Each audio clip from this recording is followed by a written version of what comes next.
Please don't try to figure out who I am. I don't want you to do that. I just need to know that people like you exist. Welcome to MsMojo, and today we're counting down our picks for the top 10 teen movies that deal with serious issues. Why do you care what I do to my clothes? Tracy. I'm really starting to lose it. Stop it, please.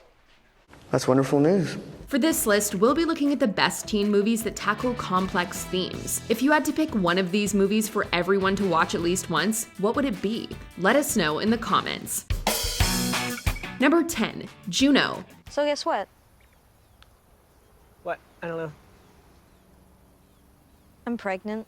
Jason Reitman's coming-of-age tale about a pregnant 16-year-old was inescapable when it was released, and Juno's success was not only due to its snappy dialogue. The endearing film tackles its subject matter with humor, style, and realism. I shouldn't want to talk to you anymore. Because I got bored and had sex with you and I didn't want to, marry you? As the titular character, played by Elliot Page, goes down the adoption route, Juno struggles to play the part of an adult while still ultimately being a teenager. The film also touches upon themes of choice and communication, all while delivering an endlessly quotable and entertaining experience. I mean, you can never have too many of your favorite 1-calorie breath mints. Number 9, Call Me By Your Name. Call me by your name and I'll call you by mine. Elliot.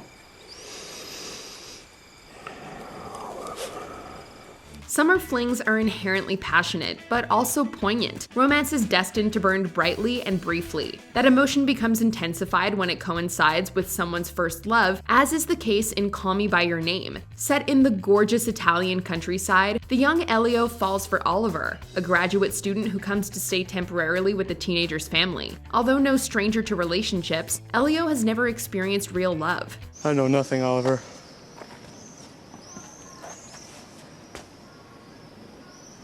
Well, you seem to know more than anybody else around here. Well, if you only knew how little I know about the things that matter. What things that matter? Call Me By Your Name shows Elio trying to understand his own emotions before his desires become all-consuming. Elio and Oliver experience some incredible highs and create lasting memories, but every summer must come to an end. That's wonderful news. Number 8, 8th grade.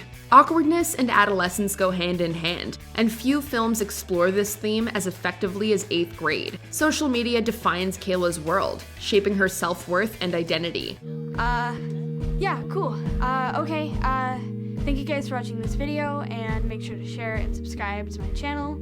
Yeah, thank you guys for watching. While attempting to connect with an audience by crafting a persona on YouTube, Kayla's anxiety gets the better of her in the real world. The teen feels isolated not only from her peers, but also from her father, as she tries to twist herself into a person that others might notice. Can you not look like that, please? What?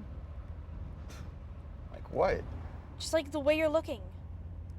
Looking at the road? You can look at the road, Dad. I obviously didn't mean that. Just don't be weird and quiet while you do it. 8th grade is relatable, heartwarming, depressing, uncomfortable, and very relevant. I'm not exactly sure what this is or means. I just hope that whatever we're doing here is a positive thing. Number 7, Lady Bird. As the call of adulthood beckons and Sacramento grows exponentially smaller, Christine becomes fixated on the future. Renaming herself Lady Bird, she pushes furiously to move away from her past and present, be it by dreaming of a New York college or trading a lifelong friend for more popular alternatives. None of these things were put away right. They aren't nice, I put Christine. my clothes now. away. My name is Lady Don't lie to Bird. me. This uniform, this is going to look like trash on Monday. This isn't right. We can't treat our clothes like this. I don't know what your wealthy friends do. Why do you care what I do to my clothes? Lady Bird's complicated relationship with her mother carries most of the movie's emotional weight, but she's also influenced by plenty of other people, all of whom are passing by while pursuing their own lives. I wish I could live through something. Aren't you? Nope. The only exciting thing about 2002 is that it's a palindrome. Saoirse Ronan's performance, Greta Gerwig's direction, and the film's semi-autobiographical nature adds to its impact and realism. Did you feel emotional the first time that you drove in Sacramento? I did. Number 6, The Fault in Our Stars. I believe we have a choice in this world about how to tell sad stories. On the one hand, you can sugarcoat it. The way they do in movies and romance novels. In the strange subgenre of teens with terminal illnesses, The Fault in Our Stars rises above its contemporaries through the sheer might and chemistry of its two leads. Hi, Hazel Grace. Hi. How would you like to go on a picnic with me? I would love to go on a picnic with you. A teenager with thyroid cancer, Hazel goes to a support group and meets Gus, who's in remission. Despite their situation, the two decide to go on a trip to Amsterdam to meet a reclusive author. Mortality is a difficult subject at any age, but The Fault in Our Stars is more about life than death. Hazel and Gus might not spend too much time together, but they make the most of it. You gave me forever. Within the numbered days. And for that I am eternally grateful.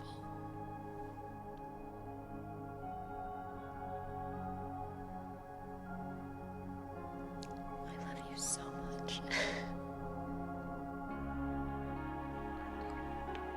Number 5, The Perks of Being a Wallflower. The Perks of Being a Wallflower touches upon so many different issues that everyone can understand. Please don't try to figure out who I am. I don't want you to do that. I just need to know that people like you exist. Diagnosed with clinical depression, Charlie finds some company at school when he befriends two step-siblings, both of whom are still learning about themselves. You're a wallflower. What is it? What's wrong? I didn't think anyone noticed me. The Perks of Being a Wallflower focuses heavily on repression, be it of memories, emotions, or sexuality, and the importance of taking charge of your life. While the film doesn't shy away from showing the characters' struggles and pain, The Perks of Being a Wallflower is ultimately about healing. So if this does end up being the last letter, I just want you to know that I was in a bad place before I started high school, and you helped me. Even if you didn't know what I was talking about, or know someone who's gone through it, you made me not feel alone. Number 4, 13. Adulthood and its complexities can become part of an innocent teen's life seemingly overnight. We can go and get tattoos. More piercings.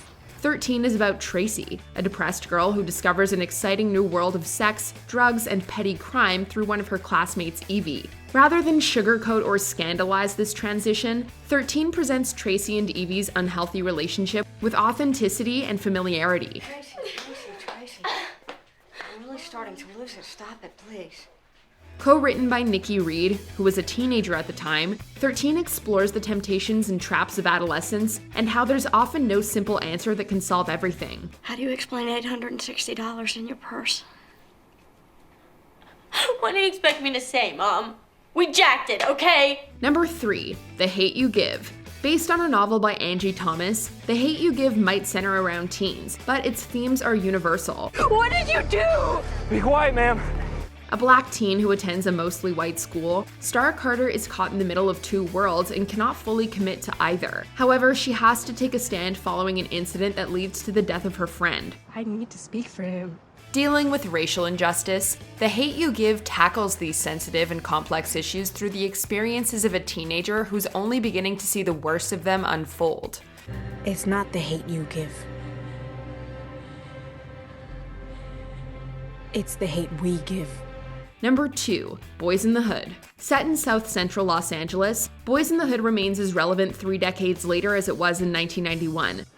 Never thought I'd be crying in front of a female.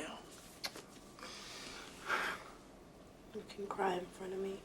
Both as a child and a teenager, Trey Styles has potential for greatness, but he lives in a world beset by violence and systemic oppression. That's why fools be getting shot all the time. Trying to show how hard they is.